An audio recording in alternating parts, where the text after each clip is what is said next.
Star Trek. Picard's Borg Queen Alison addresses potential return to the universe. When Star Trek.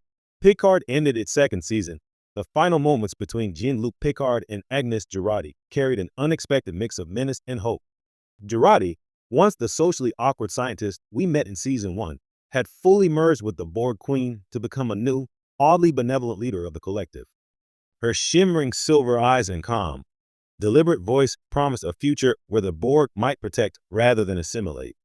It was one of the most radical reimaginings of a Star Trek villain in decades, and it was brought to life by Alison nuanced, layered performance. Now, with Picard over and no announced continuation for Jurati's Borg Queen, Pill has finally opened up about whether she might step back into the Delta Quadrant, or perhaps the heart of Federation space. Agnes Jurati's Queen, a different kind of Borg. When Pill took on the role in Picard Season 2, she knew the Borg Queen had been one of Star Trek's most iconic antagonists. First introduced in Star Trek, First Contact by Alice Krige and later reprised by Annie Wersching and Susanna Thompson, the Queen was a figure of cold seduction, an apex predator wrapped in biomechanical elegance. Pill, however, inherited the part in an unusual way. Her Jurati wasn't starting as the Queen. She was becoming her. It was such an unusual arc. Pill has said in interviews, "You start with a character whose superpower is her intelligence, but who often feels overlooked. And then you let her absorb the consciousness of one of the most dangerous beings in the galaxy. And somehow, she keeps her compassion." The idea was bold. Instead of depicting the Borg Queen as a tyrant who strips away individuality, Picard Season 2 imagined one who sees unity as protection, not domination. By the finale, Jurati's Queen wasn't here to invade the Federation. She was guarding a mysterious anomaly and warning of dangers to come. The unfinished story. Season 3 of Picard pivoted sharply back to the TNG crew and a more familiar, menacing Borg threat, leaving fans wondering what happened to Jurati's collective. Were they still patrolling the galaxy? Did they survive the events of the finale? Pill herself has hinted that she doesn't have the answers, yet I don't think they wrapped that story up. She said with a smile, "It feels like a thread that could absolutely be picked up in another series." Jurati's Borg were guarding something, after all. And in Star Trek, those kinds of mysteries never stay buried forever. Fans have speculated about where the character could logically appear next.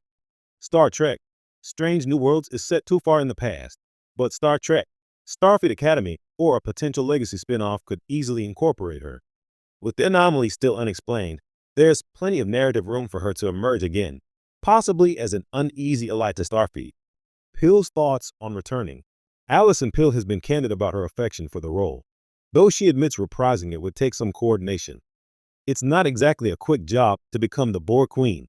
She laughed in one convention Q&A. There's a lot of prosthetics, a lot of makeup, a lot of green screen work, but the storytelling possibilities are endless. I would be interested to see what a few years or decades have done to Jurati's perspective. Is she still benevolent? Has she found a way to reconcile individuality with the collective? Or has she started to lean into the darker impulses of the Queen?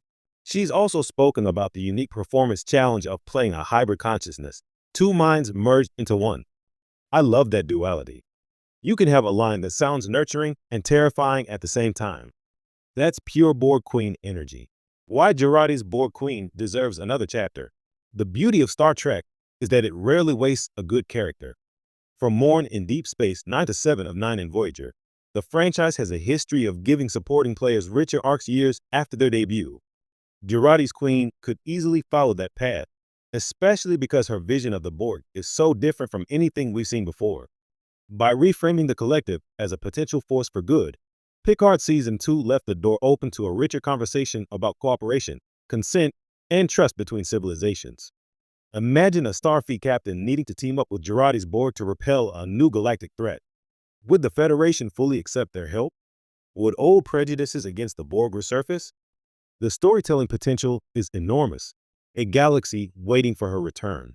With Star Trek currently in an era of expansion on Paramount+, the odds of a future cameo or guest appearance are far from impossible. Even if her arc didn't fit into Picard's final season, there are multiple new series and miniseries in development.